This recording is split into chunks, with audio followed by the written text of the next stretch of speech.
أم أنزلنا عليهم سلطانا فهو يتكلم بما كانوا به يشركون.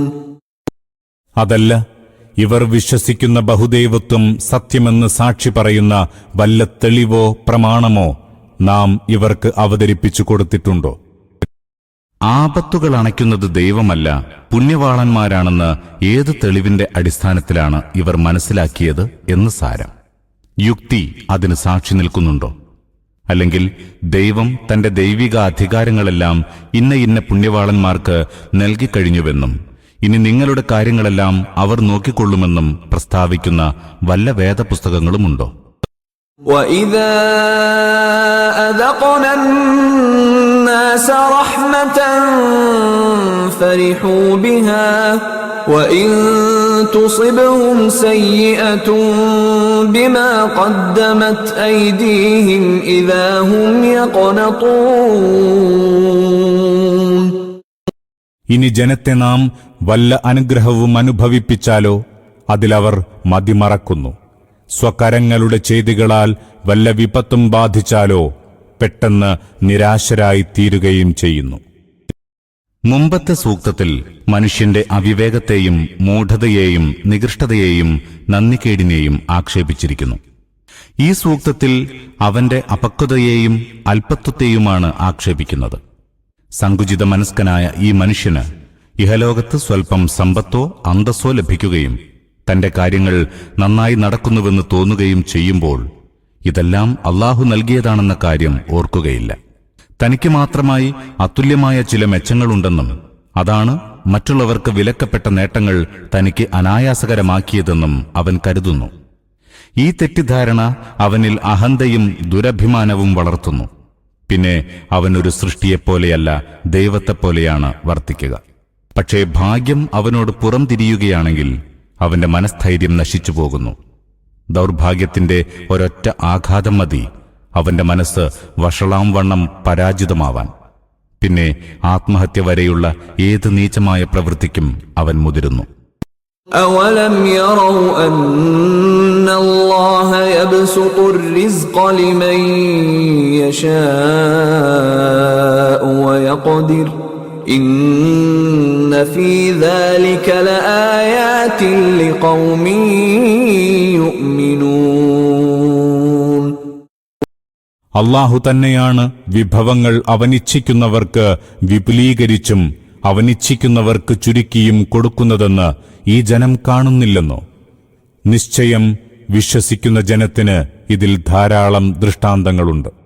സത്യനിഷേധവും ബഹുദൈവത്വവും മനുഷ്യന്റെ സ്വഭാവത്തിൽ എന്ത് സ്വാധീനമാണ് ചെലുത്തുന്നതെന്ന പാഠം വിശ്വാസികൾക്ക് ഇതിൽ നിന്ന് പഠിക്കാം. കൂടാതെ ഏകനായ അല്ലാഹുവിലുള്ള വിശ്വാസത്തിന്റെ അനന്തരഫലങ്ങൾ എന്തായിരിക്കുമെന്നും മനസ്സിലാക്കാം. ദൈവത്തിൽ സത്യസന്ധമായി വിശ്വസിക്കുകയും അവനെ വിഭവ ഖജനാവുകൾക്കുടമയായി കരുതുകയും ചെയ്യുന്നവരാരും ദൈവത്തെ വിസ്മരിച്ചവർ അകപ്പെടുന്ന അല്പത്വത്തിൽ അകപ്പെടുകയില്ല. അവർക്ക് വിപുലമായ വിഭവം ലഭിച്ചാൽ മതിമറക്കുകയുമില്ല. മറിച്ച് ദൈവത്തോട് നന്ദി പ്രകടിപ്പിക്കുകയും ദൈവത്തിന്റെ സൃഷ്ടികളോട് വിനയവും ഔദാര്യവും കാണിക്കുകയുമാണ് ചെയ്യുക. ദൈവത്തിന്റെ മുതൽ ദൈവത്തിന്റെ മാർഗത്തിൽ ചെലവഴിക്കുന്നതിൽ അവർ ഒരിക്കലും ലുബ്ധ കാണിക്കുകയില്ല. വിഷമത്തോടെ വിഭവം ലഭിക്കുകയോ ദാരിദ്ര്യത്തിൽ പതിച്ചു പോവുകയോ ചെയ്താലും അവർ ക്ഷമയോടെ വർത്തിക്കും. സത്യസന്ധതയും വിശ്വസ്തതയും ഉത്തരവാദിത്വ ബോധവും കൈവെടിയുകയില്ല. അന്ത്യനിമിഷം വരെ അല്ലാഹുവിന്റെ അനുഗ്രഹത്തിലും ഔദാര്യത്തിലും പ്രതീക്ഷയർപ്പിച്ചാണ് അവർ കഴിഞ്ഞുകൂടുക. ബഹുദൈവത്വവാദികൾക്കോ നാസ്തികർക്കോ ധാർമ്മിക ഔന്നത്യം നേടുക സാധ്യമല്ല. فآت ذا القربى حقه والمسكين وابن السبيل ذلك خير للذين يريدون وجه الله وأولئك هم المفلحون. അതിനാൽ വിശ്വസിച്ചവരെ, ബന്ധുജനങ്ങൾക്ക് അവരുടേതായ അവകാശം നൽകുക, അഗതികൾക്കും യാത്രക്കാർക്കും അവരുടെ അവകാശവും. ഇതത്രേ ദൈവപ്രീതി തേടുന്നവരുടെ ഉത്തമചര്യ. അവരാകുന്നു വിജയം വരിക്കുന്നവർ. ഇവിടെ ബന്ധുക്കൾക്കും അഗതികൾക്കും സഞ്ചാരികൾക്കും ധർമ്മം കൊടുക്കുക എന്നല്ല പറഞ്ഞത്. ഇത് നിങ്ങൾ അവർക്ക് നൽകേണ്ട അവരുടെ അവകാശമാണെന്നും അവകാശമായി കണക്കിലെടുത്തുകൊണ്ട് തന്നെ നൽകണമെന്നുമാണ്. അത് നൽകുമ്പോൾ ഇത് ഞാൻ അവർക്ക് ചെയ്യുന്ന ഔദാര്യമാണെന്ന വിചാരം നിങ്ങളുടെ മനസ്സിലുണ്ടായിക്കൂടാ. ദാതാവ് ബഹുകേമനാണെന്നും ദാനം ലഭിക്കുന്നവൻ നിസ്സാരനാണെന്നുമുള്ള വിചാരവും ഉണ്ടാവരുത്. ഒരു കാര്യം നന്നായി ഓർത്തിരിക്കണം. സമ്പത്തിന്റെ സാക്ഷാൽ ഉടമസ്ഥൻ നിങ്ങൾക്ക് ഏറെയും അപരന് കുറച്ചും നൽകിയെങ്കിൽ അത് നിങ്ങളെ പരീക്ഷിക്കുന്നതിനു വേണ്ടിയാണ്. നിങ്ങൾക്ക് ലഭിച്ച ഈ അധിക ധനം ആ അപരന്മാരുടെ അവകാശമാണ്. അവരുടെ അവകാശം നിങ്ങൾ അംഗീകരിക്കുകയും എത്തിച്ചു കൊടുക്കുകയും ചെയ്യുന്നുണ്ടോ എന്ന് നിങ്ങളുടെ യജമാനൻ വീക്ഷിച്ചുകൊണ്ടിരിക്കുന്നുണ്ട്. ഈ ദൈവിക അധ്യാപനം പരിശോധിക്കുന്ന ഏതൊരാൾക്കും മനുഷ്യന്റെ ധാർമ്മികവും ആത്മീയവുമായ പുരോഗതിക്കായി ഖുർആൻ നിർദ്ദേശിക്കുന്ന മാർഗത്തിന് ഒരു സ്വതന്ത്ര സാമൂഹിക വ്യവസ്ഥയും സ്വതന്ത്ര സമ്പദ്ഘടനയും ഉണ്ടായിരിക്കേണ്ടത് അനിവാര്യമാണെന്ന് ബോധ്യപ്പെടാതിരിക്കില്ല. വ്യക്തികളുടെ ഉടമസ്ഥാവകാശം നിഷേധിക്കപ്പെടുക, രാഷ്ട്രം എല്ലാ സാമ്പത്തികോപാധികളുടെയും ഉടമസ്ഥനാവുക, സമൂഹത്തിൽ വിഭവ വിതരണത്തിനുള്ള സകല മിഷണറികളും സർക്കാർ കൈയടക്കി വയ്ക്കുക, അങ്ങനെ ഒരു വ്യക്തിക്കും മറ്റൊരു വ്യക്തിക്ക് ഒരവകാശവും വകവെച്ചു കൊടുക്കാനോ ഒരാൾക്കും മറ്റൊരാൾക്ക് എന്തെങ്കിലും കൊടുത്ത് അയാളോട് തന്റെ മനസ്സിൽ ഗുണകാംക്ഷാവികാരം വളർത്താനോ സാധ്യമല്ലാതാവുക. ഇത്തരമൊരു സാമൂഹിക ചുറ്റുപാടിൽ ഈ പുരോഗതി അസാധ്യമാണ്. ഈ രീതിയിലുള്ള കലർപ്പറ്റ കമ്മ്യൂണിസ്റ്റ് നാഗരിക വ്യവസ്ഥിതി ഇക്കാലത്ത് നമ്മുടെ നാട്ടിൽ ഖുർആനികമായ ദൈവിക വ്യവസ്ഥിതി എന്ന മോഹനമായ പേരിൽ ഖുർആനെ ബലാത്കാരം ചെയ്യുന്നുണ്ട്. ഖുർആൻ അവരുടെ പദ്ധതിക്ക് തികച്ചും വിരുദ്ധമാണ്.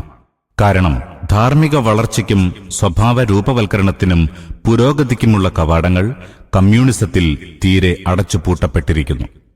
ഖുർആന്റെ പരിപാടിയാകട്ടെ ചില സാമ്പത്തികോപാധികളിൽ വ്യക്തികളുടെ ഉടമസ്ഥത അംഗീകരിക്കപ്പെടുന്നിടത്ത് മാത്രമേ പ്രായോഗികമാകൂ. അതിലവർക്ക് സ്വതന്ത്രമായ കൈകാര്യാധികാരമുണ്ടായിരിക്കും. അതോടൊപ്പം സ്വയം സംതൃപ്തിയോടെ ദൈവത്തിന്റെയും അവന്റെ ദാസന്മാരുടെയും അവകാശങ്ങൾ ആത്മാർത്ഥമായി വകവെച്ചു കൊടുക്കണം. ഇത്തരം സാമൂഹിക വ്യവസ്ഥിതിയിൽ ഒരു വശത്ത് വ്യക്തികളിൽ സമസൃഷ്ടികളോട് ദയ, കാരുണ്യം, പരക്ഷേമ താൽപര്യം, ഉത്തരവാദിത്വ ബോധം തുടങ്ങിയ ഉന്നത ഗുണങ്ങൾ വളർന്നുവരാനിടയാകുന്നു. മറുവശത്ത് സഹായവും സഹാനുഭൂതിയും ലഭിക്കുന്നവരുടെ മനസ്സുകളിൽ അത് നൽകുന്നവരോട് നന്ദി, ഗുണകാംക്ഷ, നന്മയ്ക്ക് നന്മ കൊണ്ട് പ്രതിഫലം ചെയ്യാനുള്ള അഭിലാഷം തുടങ്ങിയ വിശുദ്ധ വികാരങ്ങൾ ഉണരാനുമുതകുന്ന സാഹചര്യമുണ്ടാക്കുന്നു. അങ്ങനെ തിന്മയുടെ വർജനവും നന്മകളിലേർപ്പെടലും ഒരു സർവാധിപതിയുടെ ഇടപെടലിനെ ആശ്രയിക്കാതെ പൗരന്മാരുടെ ആത്മസംസ്കരണത്തിന്റെയും ഉദ്ദേശ്യശുദ്ധിയുടെയും ഫലമായി നടക്കുന്ന മാതൃകാപരമായ അവസ്ഥ സംജാതമാകണം. അഗതികളുടെയും യാത്രക്കാരുടെയും ബന്ധുക്കളുടെയും അവകാശങ്ങൾ നൽകുന്നതുകൊണ്ട് മാത്രം വിജയം കരഗതമാകുമെന്നും മറ്റൊന്നും അതിനാവശ്യമില്ലെന്നും ഇതിനർത്ഥമില്ല. മറിച്ച് ഈ അവകാശങ്ങൾ അംഗീകരിക്കുകയും നിർവഹിക്കുകയും ചെയ്യാത്തവർ വിജയം നേടുന്നവരല്ല എന്നാണർത്ഥം. അള്ളാഹുവിന്റെ പ്രീതിക്ക് വേണ്ടി മാത്രം ഈ അവകാശങ്ങൾ വകവയ്ക്കുകയും നിർവഹിക്കുകയും ചെയ്യുന്നവരാണ് വിജയം നേടുന്നവർ. وما آتيتم من ربا ليربو في أموال الناس فلا يربو عند الله وما آتيتم من زكاة تريدون وجه الله فأولئك هم المضعفون. ജനങ്ങളുടെ മുതലുകളിൽ ചേർന്നു വളരുന്നതിനു വേണ്ടി നിങ്ങൾ ഒടുക്കുന്ന പലിശയുണ്ടല്ലോ, അള്ളാഹുവിങ്കൽ അത് വളരുന്നില്ല. അള്ളാഹുവിന്റെ പ്രീതി ആഗ്രഹിച്ച് നിങ്ങൾ നൽകുന്ന സക്കാത്ത് അത് കൊടുക്കുന്നവരാകുന്നു യഥാർത്ഥത്തിൽ സമ്പത്ത് വളർത്തുന്നവർ. പലിശയെ ആക്ഷേപിച്ചുകൊണ്ട് അവതരിച്ച ആദ്യത്തെ ഖുർആൻ സൂക്തമാണിത്. ഇതിലിത്രയേ പറയുന്നുള്ളൂ: നിങ്ങൾ പലിശ കൊടുക്കുന്നത് നിങ്ങളുടെ ഈ അധിക ധനം വഴി അത് ലഭിക്കുന്നവരുടെ സമ്പത്ത് വർദ്ധിക്കുമെന്ന് കരുതിക്കൊണ്ടാണല്ലോ. എന്നാൽ അള്ളാഹുവിന്റെ ദൃഷ്ടിയിൽ പലിശ മൂലം സമ്പത്ത് പെരുകുന്നില്ല, മറിച്ച് സക്കാത്ത് വഴിയാണ് സമ്പത്ത് പെരുകുക. പിന്നീട് മദീനയിൽ പലിശ നിരോധിച്ചുകൊണ്ട് വിധി അവതരിപ്പിച്ചപ്പോൾ ഇത് സംബന്ധിച്ചു പറഞ്ഞു: അള്ളാഹു പലിശയെ നശിപ്പിച്ചു കളയുന്നു, ദാനധർമ്മങ്ങളെ വളർത്തുകയും ചെയ്യുന്നു. ഇത് സംബന്ധിച്ച വിധികൾക്ക് ആലു ഇമ്രാൻ 130 സൂക്തവും അൽ ബഖറ 275 മുതൽ 281 വരെ സൂക്തങ്ങളും കേൾക്കുക. ഈ സൂക്തത്തിന്റെ ആശയം സംബന്ധിച്ച് ഖുർആൻ വ്യാഖ്യാതാക്കൾക്ക് 2 അഭിപ്രായങ്ങളുണ്ട്. ഇവിടെ റിബ എന്നതുകൊണ്ട് ഉദ്ദേശിച്ചിട്ടുള്ളത് ശരീഅത്ത് വിരോധിച്ച പലിശയല്ല, മറിച്ച് കൂടുതൽ തിരിച്ചു കിട്ടണമെന്ന ഉദ്ദേശത്തോടെ അല്ലെങ്കിൽ ദാതാവിന് വല്ല പ്രയോജനകരമായ സേവനങ്ങളും ലഭിക്കുന്നതിനു വേണ്ടി, അതുമല്ലെങ്കിൽ ദാനം ലഭിക്കുന്നവരുടെ പ്രീതി മുഖേന വല്ല സ്വാർത്ഥവും നേടുന്നതിനു വേണ്ടി നൽകപ്പെടുന്ന സമ്മാനങ്ങളും കാഴ്ചകളുമാണെന്നാണ് ഒരു വിഭാഗത്തിന്റെ വാദം. Ibn Abbas, Mujahid, ലഹാഖ്, Qatada, Ikrima, Muhammad bin കഅബിൽ ഖുറളി, ശഅബി എന്നിവരുടെ വാദമാണിത്. ഈ കർമ്മത്തിന്റെ ഫലമായി അല്ലാഹുവിങ്കൽ അത് വളരുന്നില്ല എന്ന് മാത്രം പറഞ്ഞതിനെ ആസ്പദിച്ചായിരിക്കാം മിക്കവാറും ആ മഹത്തുക്കൾ ഈ വ്യാഖ്യാനം ഉന്നയിച്ചത്. ശരീഅത്ത് നിഷിദ്ധമാക്കിയ പലിശയെ സംബന്ധിച്ചിടത്തോളം അല്ലാഹുവിങ്കൽ അതിന്റെ പേരിൽ കഠിനമായി ശിക്ഷിക്കപ്പെടുമെന്ന് ഖണ്ഡിതമായി തന്നെ പറഞ്ഞിട്ടുണ്ടല്ലോ. ശരീഅത്ത് വിരോധിച്ച പലിശ തന്നെയാണ് ഇവിടെ റിബ എന്നതുകൊണ്ട് ഉദ്ദേശിച്ചിട്ടുള്ളതെന്നാണ് മറുപക്ഷത്തിന്റെ വാദം. ഹസൻ ബസ്വരി, സുദ്ദി തുടങ്ങിയവർ ഈ വീക്ഷണക്കാരാണ്. സൂക്തത്തിന്റെ പ്രകടമായ ആശയം ഇതുതന്നെയാണെന്നാണ് അല്ലാമ ആലൂസിയുടെ അഭിപ്രായം. എന്തുകൊണ്ടെന്നാൽ അറബി ഭാഷയിൽ റിബ എന്ന പദം ഇതേ അർത്ഥത്തിലാണ് ഉപയോഗിക്കാറുള്ളത്.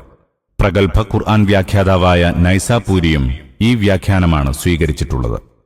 നമ്മുടെ വീക്ഷണത്തിലും ഈ വ്യാഖ്യാനം തന്നെയാണ് ശരി.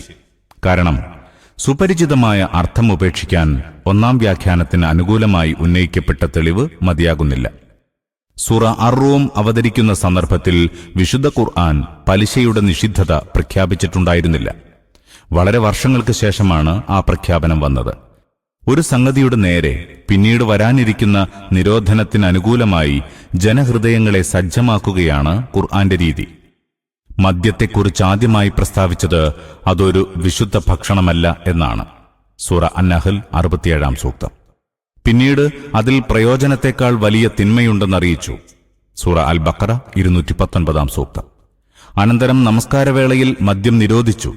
സൂറ അൻ-നിസാ 43 സൂക്തം. പിന്നെ സമ്പൂർണ്ണ മദ്യനിരോധനം പ്രഖ്യാപിച്ചു. അതുപോലെ ഇവിടെ പലിശയെക്കുറിച്ച് ഇത്രമാത്രം പറഞ്ഞു മതിയാക്കിയിരിക്കുകയാണ്. അത് സമ്പത്ത് വളർത്തുന്ന ഒന്നല്ല. യഥാർത്ഥത്തിൽ സമ്പത്തിന്റെ വളർച്ച സകാത്തിലൂടെയാണ്. അനന്തരം കൊടും പലിശയെ നിരോധിച്ചു. ആലു ഇമ്രാൻ 130 സൂക്തം.